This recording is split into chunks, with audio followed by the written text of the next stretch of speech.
Hey hello friends, welcome back to our channel. আশা করি তোমরা সকলেই ভালো আছো। আজকে আমরা কথা বলবো সুপারস্টার জিতের কেউ বলে বিপ্লবী কেউ বলে ডাকাত এই মুভিটা নিয়ে, যেটা রিলিজ করে গেছে 14th August. Starring none other than superstar Jeet, Tota Roychowdhury, Chandan Sen, Kaushik Sen, Rajatava Dutta and many others. Directed by Pratikrit Basu এবং নন্দী মুভিজ এবং জিৎ ফিল্মস ওয়ার্কের প্রোডাকশন হাউস থেকে এই মুভিটা রিলিজ করা হয়েছে।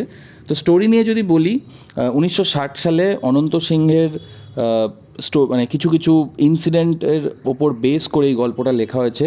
ওই সময় কলকাতা শহরে অনেক ডাকাতি হয়েছিল, কেন হয়েছিল সেই নিয়েই কিন্তু গল্পটা। তো বেশি কিছু বলবো না, তোমরা ট্রেলার দেখলে বুঝে যাবে।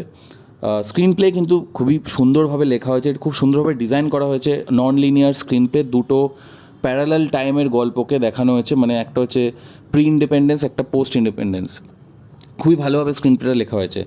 মিউজিক শান্তনু মৈত্রর খুবই সুন্দর এবং বিজিএম নেক্সট লেভেল, অসাধারণ বিজিএম এই সিনেমায়। আর যদি পারফরমেন্স নিয়ে চলে আসি, জিতের কিন্তু এখানে টোটাল 9টা লুকস আছে এবং প্রত্যেকটা লুকে কিভাবে সে অপারেট করছে, কি ডাকাতি হোক কি অ্যাজ এ ফ্রিডম ফাইটার হোক, ঠিক আছে, সেগুলো কিন্তু অসাধারণভাবে। জিতের পারফরমেন্স নেক্সট লেভেল। অনেকদিন পর জিতের একটা ভালো মুভি দেখলাম যেখানে জিতের পারফরমেন্স দেখা গেছে, মানে হিরোগিরিটা ছাড়া আমি বলছি, apart from heroism, performance, emotional সিনগুলো যেটা আমরা পুরনো জিতকে চিনি সেই হিসাবে দেখা গেছে। এবং এটা ছাড়াও টোটা রায়চৌধুরী অ্যাজ এ পুলিশ অফিসারও কিন্তু দারুণ অভিনয় করেছেন। এছাড়াও ছোটো ছোটো ভূমিকা, ইম্পর্টেন্ট ভূমিকায় চন্দন সেন, কৌশিক সেন, রজতাভ দত্ত এবং অন্যান্য যে শিল্পীরা অভিনয় করেছেন, ছোট থেকে বড় থেকে মাঝারি থেকে, প্রত্যেকটা পারফরমেন্স কিন্তু অনবদ্য হয়েছে জিতের সঙ্গে। তো ডেফিনেটলি আমরা বলবো তোমরা সিনেমাটা দেখো। এবার যদি আমি নেগেটিভ দিক নিয়ে কথা বলি, তাহলে কিন্তু এই গল্পটার মধ্যে একটা ছোট্ট নেগেটিভ দিক রয়েছে।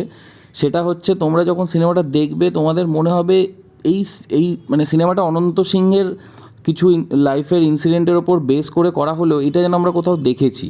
কোথায় দেখেছি না, শাহরুখ খানের জওয়ানে, ওদিকে অক্ষয় কুমারের গব্বর এবং আই উড সে শঙ্করের যে মুভিগুলো বেসিক্যালি আসতো, শিবাজি দ্য বস, নায়ক, সেখান থেকে অনেক কিছু তোমরা মিল পাবে। বাট নেভারলেস আমি বলবো তোমরা সিনেমাটা দেখো। অনেকদিন পর একটা ভালো বাংলা সিনেমা বেরিয়েছে, স্পেশালি জিতের। তো তোমরা দেখো, তারপর দেখে আমাদেরকে জানিও তোমাদের কেমন লাগলো। We are going with 3.5 out of 5 star. ভিডিওটা লাইক করো, শেয়ার করো, চ্যানেলটা সাবস্ক্রাইব করো। Bye bye.